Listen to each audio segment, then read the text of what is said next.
या देशाचंच नव्हे तर संपूर्ण जगताचं जीवनमान उंचावण्याच्या दृष्टीनं एक पुढं पाऊल टाकलेल्या महामानवाची उद्या 133वी जयंती आहे. डॉक्टर बाबासाहेब आंबेडकर, ज्यांनी सर्व धर्मियांना मान आणि सन्मान या देशात मिळवून दिला.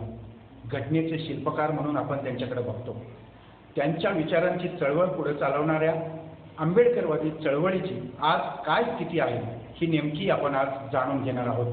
आपल्यासोबत आंबेडकरी चळवळीचे काही नेते आणि काही कार्यकर्ते सोबत आहेत. आज त्यांना आपण विचारणार आहोत की नेमकी चळवळीची काय परिस्थिती आहे. सर्वप्रथम जी भास्कर यांना विचारले, राजकारणात सर्व पक्ष वापर करून घेतात आणि नेत्यांना हाताशी धरून तळागाळातील लोकांना गृहीत धरलं जातं आणि सत्तेवर विराजमान होतात.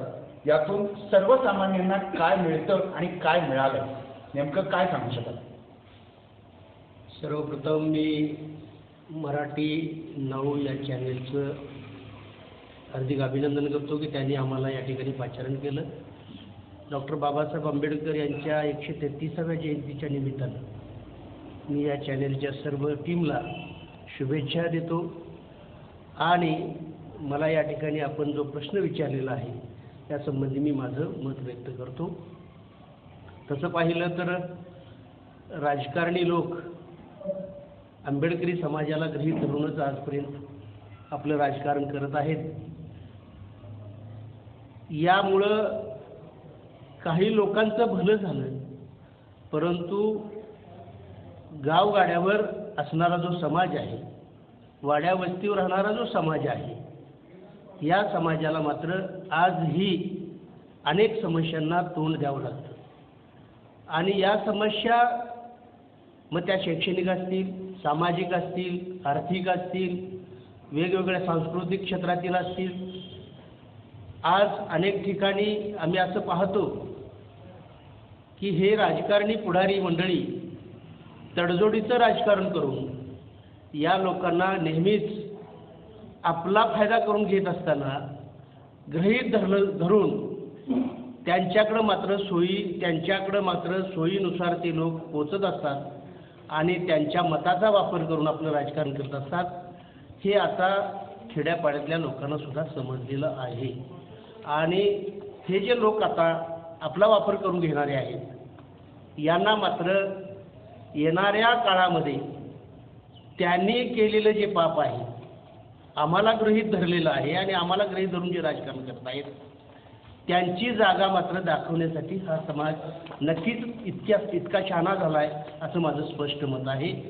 आणि नेत्यांनी सुद्धा, मग ते आपल्या समाजाचे असतील किंवा इतर समाजाचे असतील, त्यांनी सुद्धा आता आम्हाला गृहीत धरू नये.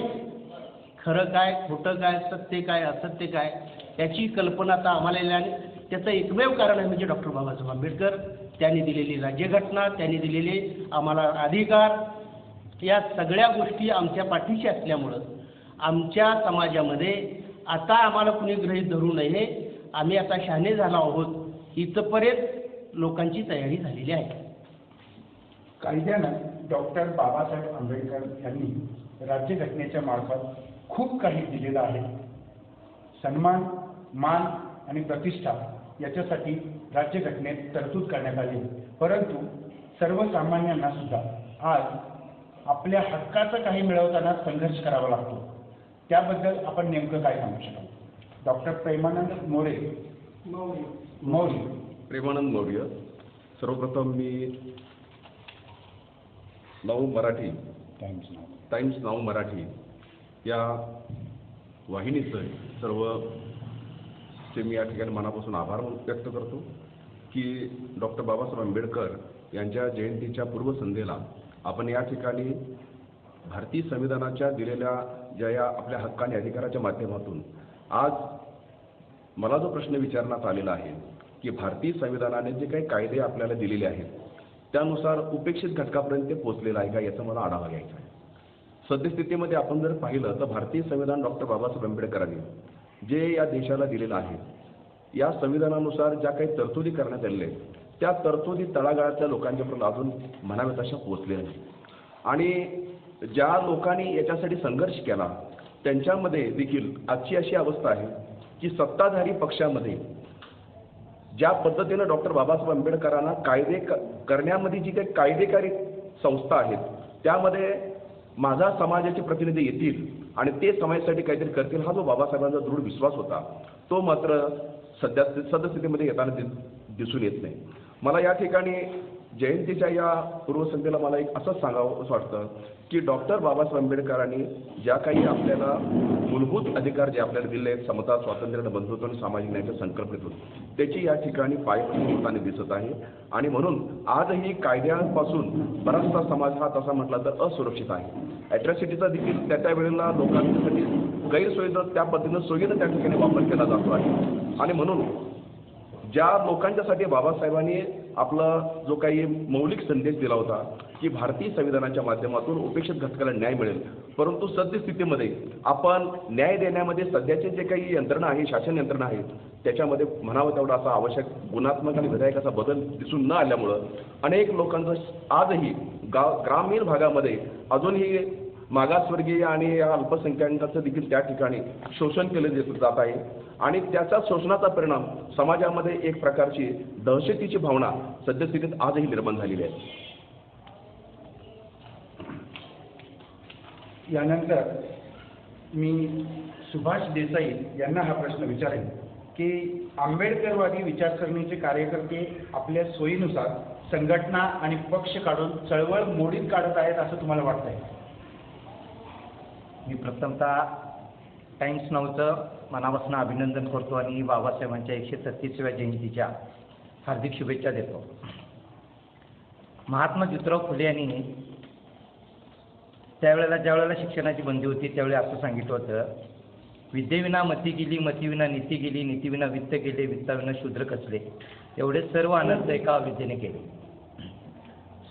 स्वतःला या देशामध्ये भारतीय राज्यघटनेमध्ये बाबासाहेब आंबेडकरांनी कलम 19 नुसार प्रत्येकाचं स्वातंत्र्य आणि मत मांडायचा अधिकार दिलेला आहे. तसं लोकशाहीमध्ये प्रत्येकाने संघटना काढायचा एक नैतिक अधिकार दिलेला आहे. परंतु काही अंशी सर्वांनाच म्हणता येणार नाही, परंतु काही जण त्याचा बाजार करतात आणि तो लोकशाहीला आणि चळवळीला देखील घातक आहे आणि बाबासाहेबांच्या नावाला देखील घातक आहे. परंतु काही जणांनी त्या चळवळीचा चांगल्या पद्धतीनं वापर केलेला आहे. मात्र या विघटितपणाचा फायदा आत्ताचे सत्ताधारी मंडळी घेत आहे. म्हणजे उदाहरणार्थ जर सांगायचं झालं तर डॉक्टर बाबासाहेब आंबेडकरांनी ज्यावेळेला स्वतंत्र मतदारसंघाची मागणी केली होती त्यावेळेला महात्मा गांधी यांनी पुणे करारामध्ये ती मागणी मान्य होऊ दिली नाही, म्हणून आम्हाला आरक्षण देण्यात आलं, राजकीय आरक्षण आणि नोकरीतलं देखील आरक्षण देण्यात आलं. परंतु विशेषतः राजकीय आरक्षण बाबासाहेबांनी 10 वर्षासाठी द्या म्हणून सांगितलं होतं आणि जे राजकीय आरक्षण मागासवर्गीयांसाठी जे दिलेलं होतं ते देखील सत्तेचं राजकारण, हक्काचं राजकारण आमच्या दलित समाजाला, बाबासाहेबांच्या अनुयायांना हे सध्याचे सत्ताधारी पक्ष देत नाही. उदाहरणार्थ भाजप जो पक्ष आहे त्यांच्याबरोबर रामदास आठवले साहेबांनी युती केल्या, परंतु त्यांचा मतासाठी वापर केला, त्यांना एकही सीट दिले नाही.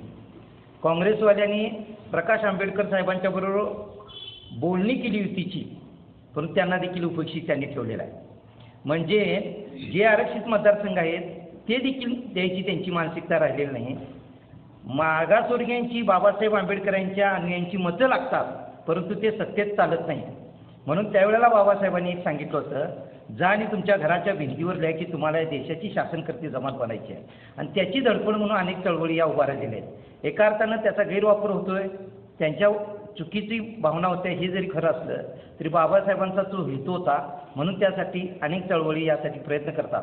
परंतु आत्ताचे सत्ताधारी याचा वापर करतात आणि सत्तेत आम्ही कुठेही जात नाही, म्हणून या अशा पद्धतीचं तुम्हाला डोळ्यासमोरचं चित्र दिसतंय. तर माझी आत्ताच्या या माध्यमातून जनतेला एक आव्हान आहे आणि हे जे संघटित झालेले आहेत त्यांना देखील आव्हान आहे की आपण प्रत्येक वेळी लोण्याचा गोळा बोकायणार म्हणून दोन्ही वेळा माकड जे कसं खाते, म्हणजे दोघांच्यातल्या भांडणाचा लाभ मात्र आपण घेते, तसा आमचा प्रत्येकजण वापर करतोय, त्याची भीती घालायची, याची भीती घालायची. शेवटचं मी जास्त वेळ न घेता एवढं सांगेन की शोले पिक्चरमध्ये गब्बर सिंगचा एक डायलॉग आहे, बच्चा सो जा नहीं तो गब्बर सिंग आ जाएगा.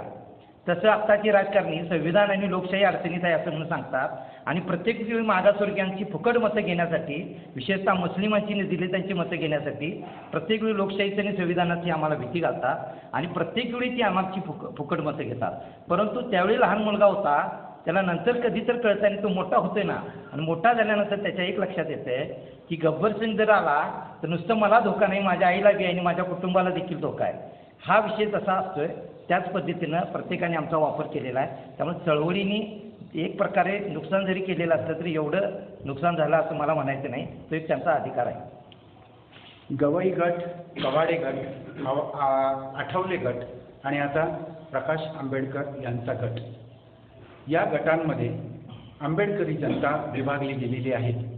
त्यानंतर सत्तेसाठी नेत्यांना पदं मिळतात, मात्र आंबेडकरी जनतेला गृहीत धरलं जातं. दादा, याबद्दल आपलं काय मत आहे? नक्की आंबेडकरी जनतेला नेते मंडळी गृहीत धरतात का आणि दुसऱ्याच्या दावणीला बांधलं जाते का? प्रथमतः मी डॉक्टर बाबासाहेब आंबेडकर यांच्या 133व्या जयंतीच्या निमित्ताने सर्व कोल्हापूर जिल्ह्यातील, महाराष्ट्रातील आणि देशातील जनतेला लाख लाख सदिच्छा देतो आणि टाइम्स नाऊ या चॅनलचं अभिनंदन करतो, कारण त्यांनी डॉक्टर बाबासाहेब आंबेडकरांच्या जयंतीच्या पूर्वसंध्येला आम्हा कार्यकर्त्यांना व्यक्त व्हायला लावलं. खरं तर डॉक्टर बाबासाहेब आंबेडकरांच्या चळवळीमध्ये प्रचंड मोठे नेते निर्माण झाले. समाजामध्ये जे अन्याय अत्याचार होत होते त्या अन्याय अत्याचारावर वाचा फोडण्यासाठी नेत्यांनी प्रचंड संघर्ष केला, प्रचंड आंदोलनं केली आणि या आंदोलनातून नेते उभा राहिले आणि ते समाजासाठी काम करतात, समाजाला न्याय द्यायचं काम करतात. म्हणून समाजसुद्धा त्यांच्यासमोर, त्यांच्या पाठीशी उभा राहिला. काही अंशी प्रमाणात जरी सत्तेचा लाभ मिळाला असेल तरीसुद्धा, सत्तेचा लाभ मिळाला असला तरी नेत्यांनी कधीही समाजाला वाऱ्यावर सोडलेलं नाही.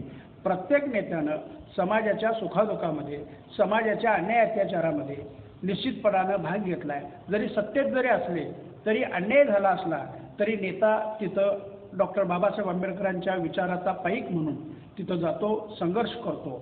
सत्ता ही महत्त्वाची नाही.